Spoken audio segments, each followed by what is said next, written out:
La Bible dit clairement que la vie éternelle en réalité se résume en la connaissance. La connaissance de qui? Du seul vrai Dieu et de celui que le seul vrai Dieu a envoyé, Jésus-Christ.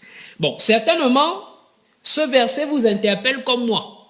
Pourquoi? Parce que ici, Dieu ne dit pas que la vie éternelle, c'est qu'il te connaisse, toi Dieu, et celui que tu as envoyé, Jésus. Mais il mentionne le seul vrai. Or, s'il dit le seul vrai, c'est qu'il sous-entend qu'il y en a d'autres. Et parmi les autres, il y a un seul qui est vrai. C'est vrai ou faux? Alors, qu'est-ce que la Bible va donc nous dire? Dans le livre de 2 Corinthiens chapitre 11, le verset 4. Dieu nous prévient sur un point important. Il nous dit qu'il y a la possibilité de pouvoir recevoir un autre Jésus. Donc ça veut dire que même Jésus, on a pu usurper Jésus. On a pu usurper l'identité, on a pu usurper la personne de Jésus. Parce que la Bible dit, car si quelqu'un vient vous prêcher un autre Jésus que celui qu'on vous a prêché, ça veut dire que vous pouvez avoir reçu un autre Jésus qui n'est pas le vrai. Amen. Et le Jésus que vous allez pouvoir recevoir, qui n'est pas le vrai, viendra aussi vous donner un autre esprit, qui n'est pas le véritable Saint-Esprit. Et il va passer par un autre évangile, toujours dans la même Bible. Mais c'est un autre évangile, c'est un autre esprit, et c'est un autre Jésus que vous recevez. Le problème qui se pose ici, c'est de savoir comment est-ce que vous, aujourd'hui, ça fait peut-être 10 ans, 5 ans, 20 ans que vous êtes chrétien. 5 ans, 10 ans, 20 ans que vous dites que vous croyez en Dieu. Quelle est la garantie que vous avez reçu le véritable Jésus? Comment est-ce que vous pouvez savoir que le Jésus que vous servez depuis tant d'années, que le Dieu que vous dites que vous servez depuis tant d'années est le véritable et le seul vrai Dieu? C'est une question qui mérite d'être posée parce qu'on parle d'héritage. C'est une question qui mérite d'être creusée parce que si nous ne sommes pas sûrs que notre nom est mentionné dans le livre du Testament, c'est que nous n'allons jamais prendre part à l'héritage. Amen. Alors, bien aimé dans le Seigneur, j'aimerais quand même faire un cas pratique. Est-ce que je peux avoir 4 personnes rapidement, s'il vous plaît? 4 personnes devant.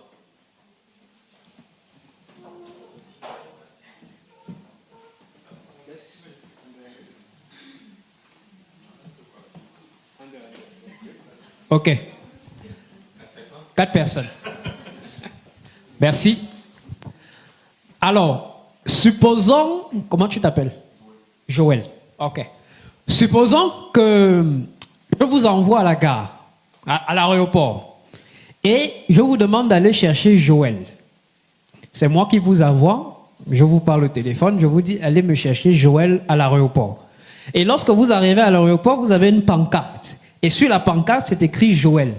Et quand vous êtes là à l'entrée, à l'arrivée, à la descente, il y a ces 4 individus qui se présentent devant vous et les 4 s'appellent Joël. Comment vous faites pour identifier le Joël que je vous ai envoyé aller chercher? Qu'est-ce que vous faites? Comment? Pourquoi tu appelles celui qui t'a envoyé pour demander qui est le vrai?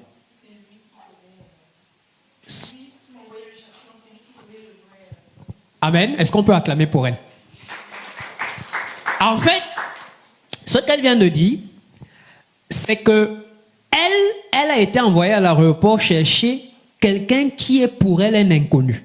Donc elle ne sait pas qui est la personne. Et c'est moi qui ai envoyé aller chercher la personne. Donc, logiquement, c'est moi qui suis censé connaître exactement la personne que j'ai demandé qu'on aille chercher. Sauf qu'elle arrive à l'aéroport et elle se rend compte qu'il y a 4 individus qui s'appellent tous Joël et qui se présentent devant elle.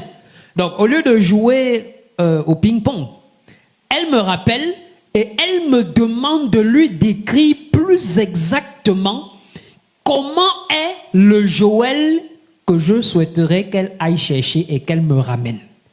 Donc, c'est à moi de lui donner le détail. Amen. Alors, la Bible donc nous a dit quoi? Que on peut peut recevoir un autre Jésus.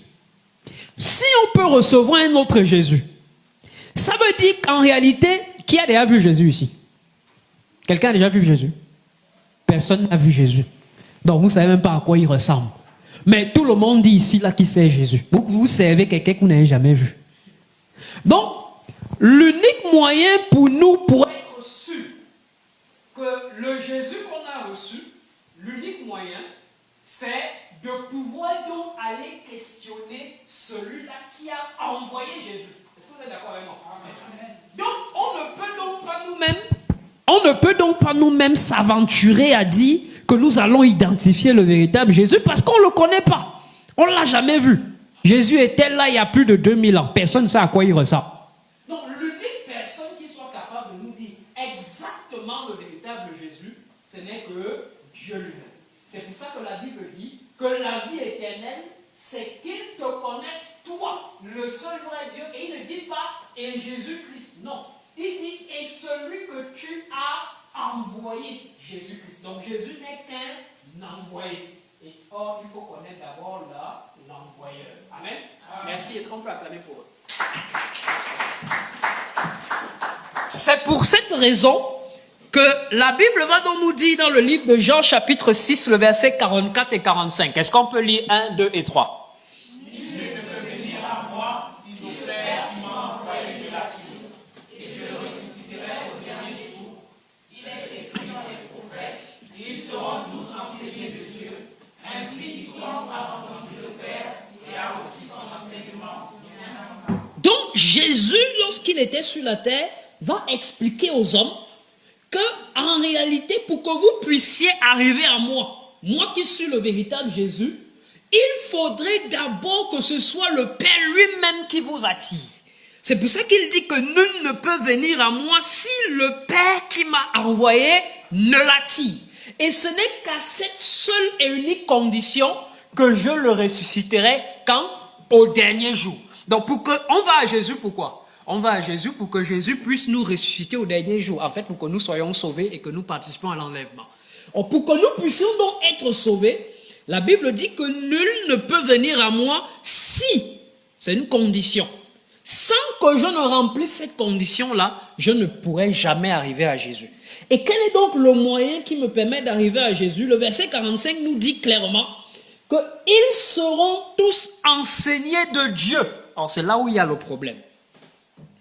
C'est que la plupart d'entre nous, donc nous disons que nous sommes arrivés à Jésus. Nous disons que nous sommes enfants de Dieu. Or, le Jésus ou celui à qui nous prétendons appartenir nous dit que la seule condition par laquelle on peut atteindre ce Jésus, c'est qu'au préalable, on a d'abord été enseigné de Dieu. La question qu'on se pose, à quel moment as-tu été enseigné de Dieu avant d'arriver à Jésus? Si tu es directement arrivé à Jésus, il y a un problème. Il se pourrait que tu sois arrivé chez un autre Jésus. Parce que le Jésus qui est capable de te donner la vie éternelle, pour arriver à ce Jésus-là, il faut d'abord au préalable que tu aies été enseigné de Dieu. Et il ne s'agit pas de quelques catégories de personnes, non. Puisque la Bible dit dans la suite du verset que ainsi quiconque a entendu le Père et a reçu son enseignement, viens à moi. Quel est l'enseignement que tu as reçu du Père pour dire que tu viens à Jésus? Si tu ne sais pas de quel enseignement il s'agit, c'est que tu n'es malheureusement jamais arrivé à Jésus. Et si tu n'es jamais malheureusement arrivé à Jésus, c'est que tu as reçu un autre Jésus. Donc ça veut dire que tu meurs, tu t'en vas en enfer. Alors, Jean chapitre 5, le verset 46 et 47, Jésus va faire une déclaration très pertinente aux Juifs. Il va dire, car si vous croyez Moïse, vous me croiriez aussi, parce qu'il a écrit de moi. Mais si vous ne croyez pas à ses écrits, comment croiriez-vous à mes paroles? En fait, certainement, vous vous posez la question de savoir, Dieu, on ne le voit pas. Jésus, il est mort et ressuscité depuis très longtemps. Comment aujourd'hui, je peux recevoir l'enseignement du Père? Comment aujourd'hui, je peux identifier qui est Jésus? En fait, même quand Jésus était sur la terre, les Juifs avaient le même problème.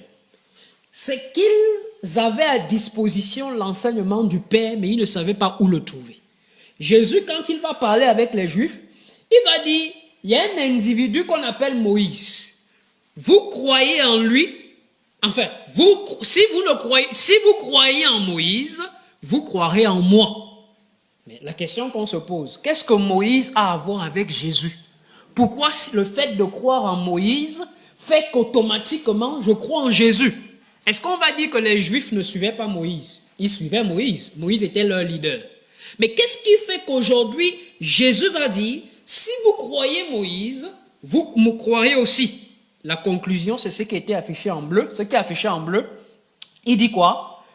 Il dit, mais si vous ne croyez pas à ces écrits, comment croiriez-vous à mes paroles? Donc, ce qui veut dire qu'en fait, c'est dans les écrits de Moïse qu'on peut retrouver à l'intérieur l'enseignement du Père. Et c'est l'enseignement du Père qui va nous conduire à qui? À Jésus. C'est pour ça que la Bible dit dans le livre de Psaumes, chapitre 103, le verset 7. Il a fait connaître ses voies à Moïse, ses œuvres aux fils d'Israël. Vous savez, quand on dit de quelqu'un qu'on a fait connaître ses voies à cette personne-là, ça veut dire qu'en fait, le jour où je vais disparaître, c'est-à-dire j'ai pris mon héritage, les voies de Dieu, c'est la chose la plus précieuse de Dieu. Parce que la Bible dit que les voies de Dieu sont comment? Insondables. Donc, Dieu a pris la chose la plus précieuse qu'il possède. Et il a fait quoi? Il a fait connaître cela à Moïse. Bon, maintenant que si on constate que le testateur est mort et qu'il faut maintenant distribuer l'héritage et qu'il n'y a qu'un seul individu qui a pu avoir la chance, la grâce de connaître les voies du testateur, qu'est-ce qu'on doit faire? Est-ce que chacun commence à chercher sa route ou bien on s'en va vers l'unique personne à qui le testateur a fait connaître ses voies? Qu'est-ce qu'on fait? On va vers la personne à qui le testateur a fait connaître ses voies.